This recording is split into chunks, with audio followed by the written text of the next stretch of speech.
우리 다 함께 사도신경으로 신앙 고백하심으로 수요일 새벽 기도회를 하나님께 올려드리겠습니다. 나는 전능하신 아버지 하나님, 천지의 창조주를 믿습니다. 나는 그의 유일하신 아들, 우리 주 예수 그리스도를 믿습니다. 그는 성령으로 잉태되어 동정녀 마리아에게서 나시고 본디오 빌라도에게 고난을 받아 십자가에 못 박혀 죽으시고 장사된 지 사흘 만에 죽은 자 가운데서 다시 살아나셨으며 하늘에 오르시어 전능하신 아버지 하나님 우편에 앉아 계시다가 거기로부터 살아있는 자와 죽은 자를 심판하러 오십니다. 나는 성령을 믿으며 거룩한 공교회와 성도의 교제와 죄를 용서받는 것과 몸의 부활과 영생을 믿습니다. 아멘. 우리 다 함께 찬송가 450장 찬송을 부르시겠습니다.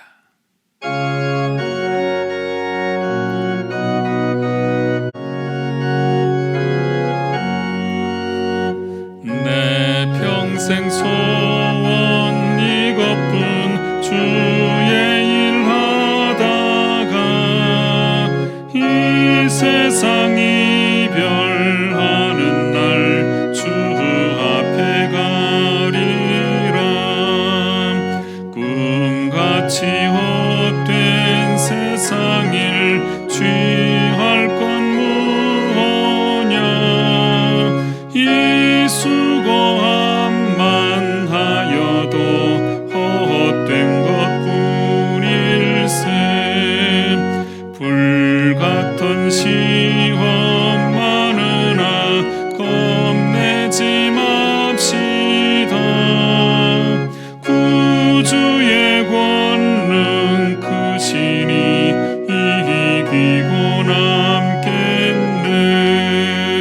금보다 귀한 믿음은 참 복이 되도다.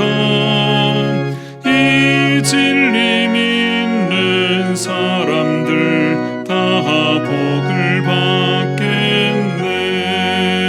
살같이 빠른 광음을 주 위에 아끼세. 온 몸과 마음을 바치고 힘써서 일하세.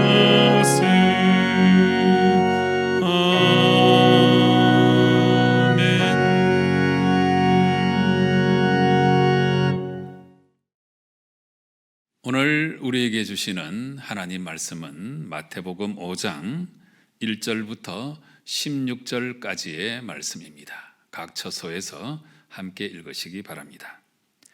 예수께서 무리를 보시고 산에 올라가 앉으시니 제자들이 나아온지라.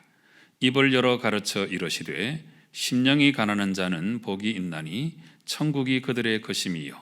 애통하는 자는 복이 있나니 그들이 위로를 받을 것이며 온유한 자는 복이 있나니 그들이 땅을 기업으로 받을 것이며 의에 줄이고 목마른 자는 복이 있나니 그들이 배부를 것이며 긍휼히 여기는 자는 복이 있나니 그들이 긍휼히 여김을 받을 것이며 마음이 청결한 자는 복이 있나니 그들이 하나님을 볼 것이며 화평하게 하는 자는 복이 있나니 그들이 하나님의 아들이라 일컬음을 받을 것이며 의를 위하여 박해를 받은 자는 복이 있나니 천국이 그들의 것임이라.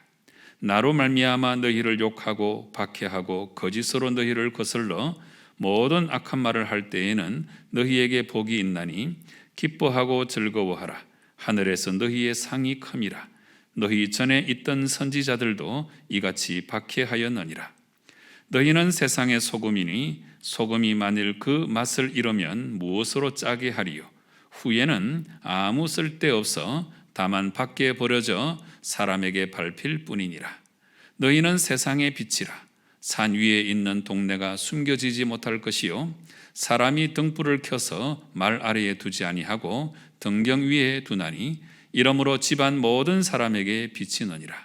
이같이 너희 빛이 사람 앞에 비치게 하여 그들로 너희 착한 행실을 보고 하늘에 계신 너희 아버지께 영광을 돌리게 하라. 아멘. 이제 오늘 우리는 마태복음 5장의 말씀으로 들어왔습니다. 어제 4장 말씀의 뒷부분의 말씀을 읽었는데 예수님께서 구체적으로 공생애를 시작하신 내용들을 우리가 함께 읽었습니다.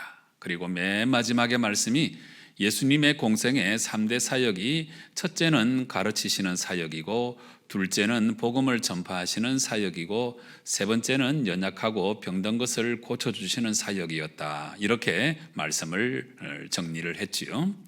이제 5장에 들어서서 이제 예수님께서 가르치시는 말씀이 쭉 기록되어 있습니다. 특별히 이 5장 1절부터 12절까지의 말씀, 이 말씀은 팔복이라고 하는 별명이 붙여져 있는 아주 유명한 말씀이죠. 네. 자, 1절 말씀 보시기 바랍니다. 예수께서 무리를 보시고 산에 올라가 앉으시니 제자들이 나온지라 이렇게 말씀하고 있습니다. 그런데 이 1절 말씀 우리가 그냥 평범하게 뭐 지나가면 지나갈 수도 있는 말씀인데 조금 우리가 생각해 볼 필요가 있는 것이 예수님께서 무리를 보셨어요. 무리를 보셨습니다. 그리고 산에 올라가 앉으시니 제자들이 나온지라 그랬습니다. 여기 나오는 무리와 제자는 분명히 다르죠.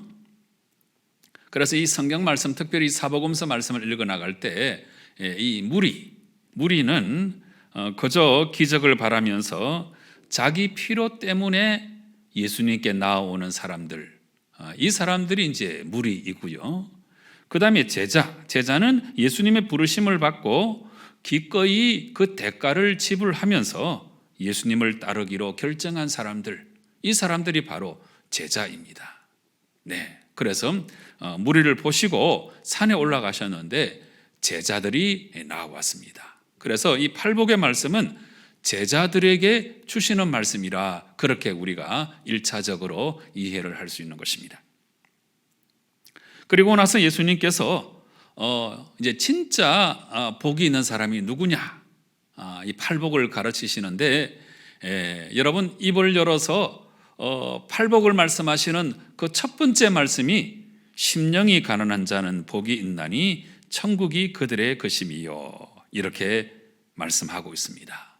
네, 여러분 이 심령이 가난하다고 하는 이 말의 의미는 물론 물질적으로 가난한 사람도 포함될 수가 있겠습니다만은 심령이 가난하다고 그랬으니까 하나님께서 우리에게 말씀하실 때에 그 말씀을 그대로 잘 듣고 흡수하고 마치 스폰지가 물을 빨아들이듯이 그렇게 하나님 말씀을 잘 받아들이는 사람, 그리고 하나님 말씀에 순종하며 살겠다고 예를 쓰는 사람, 네, 이런 사람이 심령이 가난한 사람이라고 할 수 있습니다. 팔복의 말씀 가운데 이 말씀을 가장 먼저 말씀하신 예수님의 의도가 좀 나타나지 않습니까? 네, 아무리 귀한 말씀을 해도 심령이 가난하지 못해가지고 하나님 말씀을 하나님 말씀으로 받지 못한다면 무슨 소용이 있겠습니까? 그래서 일단은 우리가 하나님 말씀을 하나님 말씀으로 잘 받아들이는 내 마음의 태도, 내 인생의 태도가 이게 첫 번째 복이다, 복 중의 복이다 하는 것이 예수님의 의도입니다. 그래서 심령이 가난한 자, 하나님 말씀을 잘 받아들이는 자는 복이 있는데 어떤 복이 주어지는가 하면 천국이 그들의 것이다. 네, 가장 큰 복이 아닐 수 없습니다. 그 다음에 이제 두 번째 복은 애통하는 자가 복이 있다 그랬습니다. 이 애통은 자신의 죄와 이웃의 고난에 대해서 아파할 줄 아는 사람을 말하고 있어요. 네, 동병상련의 마음이라고 할까요? 이런 마음을 품고 살아가는 자가 복이 있는데 그들이 위로를 받을 것임이요 그랬습니다. 그 다음에 세 번째는 온유한 자가 복이 있다, 이 말씀을 주고 계시죠. 온유한 자, 마음이 따뜻하고 부드러운 사람, 네, 거칠고 냉정하고 다른 사람 함부로 대하는 거 아니고 네, 온유한 마음으로 살아가는 자가 복이 있는데 그들이 땅을 기업으로 받을 것이미요 그랬습니다. 이 표현은 구약에도 많이 나옵니다. 온유한 자가 땅을 차지한다. 땅을 차지한다고 하는 말은 삶의 그 기초가 든든하게 해주시겠다고 하는 하나님의 약속인 거죠. 온유한 자가 땅을 차지합니다. 그 다음에 네 번째 복은 의에 줄이고 목마른 자가 복이 있나니 그들이 배부를 것이미요 그랬습니다. 이 말씀은 어떻게 하든지 간에 그 의를 사모하는 그 삶을 살아야 된다. 의의 반대말은 여러 가지가 있을 수 있겠죠. 불의, 부정, 부패, 거짓 이런 것들을 멀리하고 하나님의 의를 사모하는 사람이 정말 복이 있다. 그들이 배부를 것이다. 이렇게 말씀하십니다. 그 다음에 다섯 번째는 긍휼히 여기는 자는 복이 있나니 그들이 긍휼히 여김을 받을 것이다. 말씀하고 계십니다. 이 긍휼은 한마디로 말하면 이웃을 불쌍히 여기는 마음이에요. 이웃을 불쌍히 여기는 마음. 나 혼자만 잘 먹고 잘 사는 그게 아니고 이웃의 형편에도 민감하게 반응할 줄 알고 그래서 이 불쌍히 여기는 마음으로 살아가는 사람이 복이 있는데 이 사람은 하나님께로부터 긍휼히 여김을 받는다 하는 이야기입니다. 그 다음 여섯 번째는 마음이 청결한 자는 복이 있다 이렇게 말씀하십니다. 깨끗한 마음을 말씀하고 있어요. 깨끗한 마음.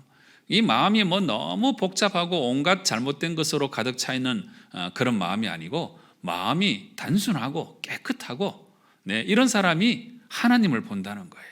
얼마나 큰 복인지 모르겠습니다. 그 다음에 일곱 번째 화평하게 하는 자가 복이 있다 말씀하십니다. 화평하게 하는 자. 이거는 이웃과의 관계 속에서 늘 평화를 심는 그런 삶을 말하는 것입니다. 평화를 심는 자. 이런 사람은 하나님의 아들이라 일컬음을 받을 것이다. 하나님의 아들의 그 사명이 우리에게 화평을 주러 오신 사명이잖아요. 예수님이. 이 예수님을 닮아서 화평하게 하는 자는 하나님의 아들이 된다. 그 다음에 마지막 여덟 번째는 의를 위하여 박해를 받은 자는 복이 있나니 천국이 그들의 것입니다. 의를 위해서 싸우는 자예요. 하나님의 정의를 위해서 싸우고 이 땅에 하나님의 정의가 실현되게 하기 위해서 무진 애를 쓰고 그러다가 힘들고 어려운 일을 당하는 사람, 박해를 받는 이런 사람은 복이 있는데 천국이 그들의 것이다. 첫 번째 복과 마지막 복이 그 결과가 똑같죠. 심령이 가난한 자가 복을 받는데 천국이 그들의 것이다. 의를 위하여 박해를 받는 자 복이 있는데 천국이 그들의 것이다. 천국 소유하는 것보다 더 큰 복이 어디에 있겠습니까? 여러분, 이 팔복의 말씀을 우리가 쭉 이렇게 읽었는데 이 팔복의 말씀을 읽으면서 이제 세상의 복을 우리가 이제 비교해서 생각해 보지 아니할 수 없습니다. 우리가 복이라고 그러면 별일 없고 평안하고 먹을 양식이 충족하고 거기에다가 인기도 없고 명예도 없고 이러면 우리가 복이라고 생각하잖아요. 세상에서 잘 되는 거 그걸 복이라고 우리는 생각하는데 오늘 예수님께서 가르쳐 주시는 복의 개념은 다릅니다. 성도 여러분, 정말 우리가 그리스도인이라면 오늘 말씀은 특별히 제자들에게 주신 말씀이니까 우리가 예수님의 제자가 되려고 힘써 노력하는 사람들이니까 이 팔복의 의미를 여러분 마음 깊이 잘 새기시고 이와 같이 진정한 복을 추구하며 살아가시는 성도 여러분 꼭 되시기를 바랍니다. 그 다음에 13절부터 16절까지 말씀은 또 우리에게 주시는 한 가지 사명을 말씀하시는데 두 가지를 말씀하세요. 첫째는 너희는 세상의 소금이다. 그리고 둘째는 너희는 세상의 빛이다. 이 말씀을 주시는 거예요. 그런데 이제 오늘 본문에 이 소금과 빛에다가 우리 그리스도인의 삶을 비유하고 계시는 그 이유는 소금은 제자로서의 맛을 낼 줄 아는 삶을 살아야 된다. 이 소금은 두 가지 기능이 있어요. 맛을 내는 거, 이게 첫째고, 그 다음에 이제 부패를 방지하는 게 또 소금의 역할이죠. 우리가 이 세상을 살아가면서 정말 진정한 살맛 나는 그런 세상을 만들어 나가는 것이 우리의 사명이고, 그리고 이 세상을 부패하지 않도록 우리가 최선을 다하는 삶이 이 소금의 사명이다 하는 것입니다. 그 다음에 빛에 대해서 설명하시면서 오늘 말씀에 그 빛의 열매는 착한 행실이라고 분명히 밝혀주고 있어요. 14절에 너희는 세상의 빛이라 이렇게 말씀하시고 16절에 보시면 이같이 너희 빛이 사람 앞에 비치게 하여 그들로 너희 착한 행실을 보고 그랬습니다. 하늘에 계신 너희 아버지께 영광을 돌리게 하라. 그래서 이 빛은 본문 안에서 예수님께서 직접 설명을 해주셨는데 착한 행실입니다. 그래서 이 빛이 어둠을 밝히듯이 우리가 착한 행실을 잘 감당해서 이 어두운 세상을 밝게 비춰야 된다. 이렇게 가르쳐주고 계십니다. 여러분, 오늘 이 팔복의 의미를 잘 기억하시고 세상 복이 아니고 정말 하나님 자녀의 이 아름다운 팔복을 추구하는 삶을 우리가 꼭 살아야 되겠고, 또 우리에게 소금과 빛의 사명이 있다는 것을 기억하고 이 세상에 맛을 내고 그 다음에 착한 행실을 통해서 어두운 세상을 환하게 비추는 아름다운 삶을 살아가시는 성도 여러분 꼭 되시기를 간절히 바랍니다. 기도하시겠습니다. 아버지 하나님 감사합니다. 오늘도 귀한 말씀으로 우리에게 채워주시니 참 감사합니다.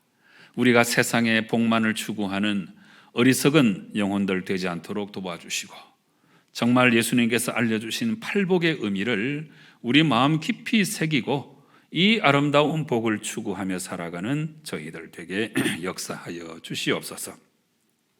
뿐만 아니라 너희는 세상의 소금이고 세상의 빛이라고 말씀해 주시는 주님의 명령을 잘 기억해서 이 세상을 살맛나는 세상으로 바꾸어 나가고 착한 행실을 통하여 어두운 세상을 밝게 비추는 저희들 다 되게 역사하여 주시옵소서.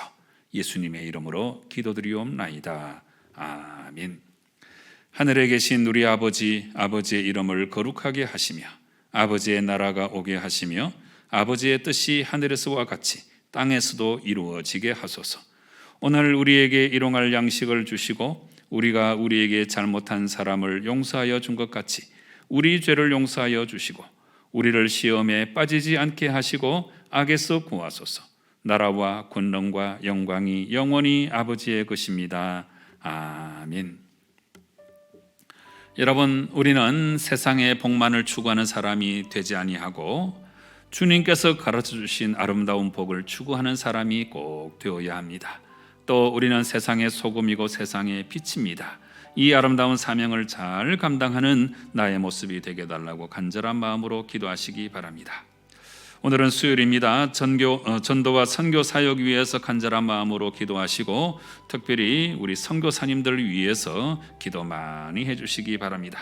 대통령과 위정자들이 더욱더 겸손하게 더욱더 지혜롭게 섬기는 모습으로 잘 감당할 수 있게 해달라고 간절한 마음으로 기도하십시다. 우리 주위를 돌아보시고 육신의 질병으로 고통 중에 있는 분들 위해서 중보기도 하시고 이어서 여러분 각자의 기도의 제목으로 하나님께 나아가 기도하실 때에 우리 하나님 응답하실 줄로 믿고 우리 확신 가지고 간절한 마음으로 기도하시겠습니다. 함께 기도하십시다.